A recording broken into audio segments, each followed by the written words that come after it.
ചെയ്യുന്നത്. തെരഞ്ഞെടുപ്പ് പ്രഖ്യാപനത്തിന് പിന്നാലെ 100-ലേറെ സ്ഥാനാർത്ഥികളെ പ്രഖ്യാപിച്ച് പ്രചാരണം തുടങ്ങിയതിന്റെ ആവേശത്തിലാണ് ഇടതുമുന്നണി ക്യാമ്പ്.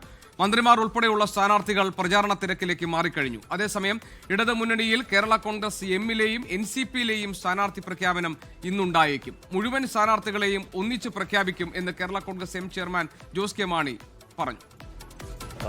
തീരുമാനമൊന്നും ആയിട്ടില്ല. അപ്പോൾ അത് CPM അറിയിക്കാമെന്നാണ് അറിയിച്ചിരിക്കുന്നത്. അതിൻ്റെ തീരുമാനമായിട്ട് നമ്മൾ ആവശ്യപ്പെട്ടിട്ടുണ്ട്. 12 സീറ്റ് പഴയ സീറ്റുകൾ തന്നെയാണ്, അതിലൊന്നും മാറ്റമില്ല. അപ്പോൾ ഏതൊക്കെയാലും അത് പാർട്ടി ഉചിതമായ തീരുമാനം എടുക്കും. വയനാട് കൽപ്പറ്റയിൽ സംസ്ഥാന അധ്യക്ഷൻ MV ശ്രേയാംസ് കുമാർ തന്നെ മത്സരിക്കണം എന്നാണ് RJDയിലെ അഭിപ്രായം. ശ്രീജിത്ത് തിരുവനന്തപുരത്ത് വിവരങ്ങളുമായുണ്ട്. ഒപ്പം തന്നെ ടോബി ജോൺസൺ കേരള കോൺഗ്രസ് എമ്മിന്റെ നിലപാടുകളുമായി ബന്ധപ്പെട്ട വിവരങ്ങളുമായി കോട്ടയത്ത് നിന്നും ചേരും. ശ്രീജിത്ത്, ഇടതുമുന്നണി വലിയ ആവേശത്തിൽ തെരഞ്ഞെടുപ്പ് പ്രചാരണത്തിലേക്ക് കടന്നു കഴിഞ്ഞു. CPIയുടെ മുഴുവൻ സ്ഥാനാർത്ഥികളെയും പ്രഖ്യാപിച്ചു. CPMൽ ഇനി 5 സ്വതന്ത്രരെ മാത്രമാണ് പ്രഖ്യാപിക്കാനുള്ളത്. അവിടെ ഇപ്പോൾ ഈ ഇടതുമുന്നണിക്കകത്ത് കേരള കോൺഗ്രസ് എമ്മിന്റെ സീറ്റുകളെ സംബന്ധിച്ചുള്ള കാര്യങ്ങൾ തീരുമാനമായിട്ടുണ്ടോ? NCPയിൽ ഉടലെടുത്തിരിക്കുന്ന പ്രശ്നങ്ങൾ പരിഹരിക്കാൻ പ്രയാസപ്പെടുന്നുണ്ടോ? ഇടതുമുന്നണി ക്യാമ്പിൽ നിന്ന് വരുന്ന പുതിയ തിരഞ്ഞെടുപ്പ് വർത്തമാനങ്ങൾ എന്തൊക്കെയാണ്? കോർപ്പറേഷൻ ആകെയുള്ള 140 സീറ്റുകളിൽ 106 സീറ്റുകളിലെ സ്ഥാനാർത്ഥികളെ CPMും CPIയും ചേർന്ന് പ്രഖ്യാപിച്ചു കഴിഞ്ഞു.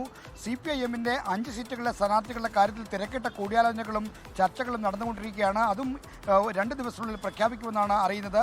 പാലക്കാട്, കൊണ്ടോട്ടി, കോട്ടക്കൽ, തിരൂർ അടക്കമുള്ള സീറ്റുകളിലാണ് ഇനി സ്ഥാനാർത്ഥികളെ നിശ്ചയിക്കാനുള്ളത്. അതിനുള്ള തിരക്കിട്ട കൂടിയാലോചനകൾ നടക്കുന്നു. അത് വൈകാതെ പ്രഖ്യാപിക്കുമെന്നാണ് CPIഎമ്മിൻ്റെ സംസ്ഥാന നേതൃത്വം അറിയിച്ചിരിക്കുന്നത്. ഇതോടൊപ്പം തന്നെ CPIയുടെ മുഴുവൻ സ്ഥാനാർത്ഥികളും പ്രഖ്യാപിച്ചു. ഇവരെല്ലാം തന്നെ പ്രചരണ രംഗത്ത് സജീവമായി കഴിഞ്ഞു. ഇനി കേരള കോൺഗ്രസ് എമ്മിൻ്റെയും NCPയുടെയും ജനതാദൾ എസ് എന്ന പഴയ ഇപ്പോഴത്തെ ISJDയുടെയും സ്ഥാനാർത്ഥികളെയാണ് RJDയുടെ സ്ഥാനാർത്ഥികളെയാണ് പ്രഖ്യാപിക്കാനുള്ളത്. അതും വൈകാതെ പ്രഖ്യാപിക്കും. NCPയുടെ സ്ഥാനാർത്ഥികളെ ഇന്ന് ഉച്ചയ്ക്ക് മുമ്പ് പ്രഖ്യാപിക്കുമെന്നാണ് അറിയുന്നത്. മുംബൈയിൽ NCPയുടെ ദേശീയ നേതാവ് സുപ്രിയ സുലെയുമായി സംസ്ഥാന അധ്യക്ഷൻ തോമസ് കെ തോമസ് കൂടിക്കാഴ്ച നടത്തി. NCP മത്സരിക്കുന്ന മലപ്പുറം, കുട്ടനാട് സീറ്റുകളുടെ കാര്യത്തിൽ നേരത്തെ തന്നെ ധാരണയായി. മലപ്പുറത്ത് KT മുജീബാണ് സ്ഥാനാർത്ഥി. അവിടെ കുട്ടനാട്ടിൽ തോമസ് കെ തോമസ് മത്സരിക്കും. എന്നാൽ എലത്തൂർ സീറ്റിൻ്റെ കാര്യത്തിലാണ് തർക്കമുള്ളത്. ആ തർക്കമുള്ള സീറ്റിൻ്റെ കാര്യത്തിൽ ദേശീയ നേതൃത്വം തീരുമാനമെടുത്ത് ഉച്ചയോടുകൂടി പ്രഖ്യാപിക്കുമെന്നാണ് അറിയുന്നത്. RJDയുടെ സ്ഥാനാർത്ഥികളുടെ കാര്യത്തിൽ RJD മത്സരിക്കുന്ന സീറ്റുകൾ വടകര, കൂത്തുപറമ്പ്, കൽപ്പറ്റയാണ്. കൽപ്പറ്റയിലേക്ക് MV ശ്രേയാംസ് കുമാറിനെ വീണ്ടും കൊണ്ടുവരണം. ശ്രേയാംസ് കുമാർ ഇത് മത്സരിക്കാനില്ല എന്ന് പറഞ്ഞ് മാറി നിൽക്കുകയാണ്. കഴിഞ്ഞ തവണയും അദ്ദേഹം മത്സരിച്ച് കൽപ്പറ്റയിൽ തോറ്റിരുന്നു. ഇനി മത്സരരംഗത്തേക്കില്ല എന്നാണ് അദ്ദേഹത്തിൻ്റെ നിലപാട്. എങ്കിൽ പോലും അദ്ദേഹത്തെ നിർബന്ധിപ്പിച്ച് കൽപ്പറ്റയിൽ കൊണ്ടുവരാനുള്ള സമ്മർദ്ദം നടക്കുന്നുണ്ട്. ഈ കൂത്തുപറമ്പ് സ്ഥാനാർത്ഥിയെയും ഇപ്പോൾ RJD തീരുമാനിക്കുകയാണ്. അവിടെ PR കുറുപ്പിൻ്റെ ചെറുമകനും നിലവിലുള്ള MLA ആയിരുന്ന KP മോഹൻ്റെ ജ്യേഷ്ഠൻ്റെ മകനുമായ പ്രവീണാണ്, PK പ്രവീണാണ് അവിടെ മത്സരിക്കാൻ പോകുന്നത്. അവിടെ അദ്ദേഹത്തിൻ്റെ ഒറ്റപ്പേര് മാത്രമേ ഉള്ളൂ അവിടെ സ്ഥാനാർത്ഥിയാകും. വടകര സീറ്റിൻ്റെ കാര്യത്തിൽ ചർച്ചകൾ നടക്കുന്നു.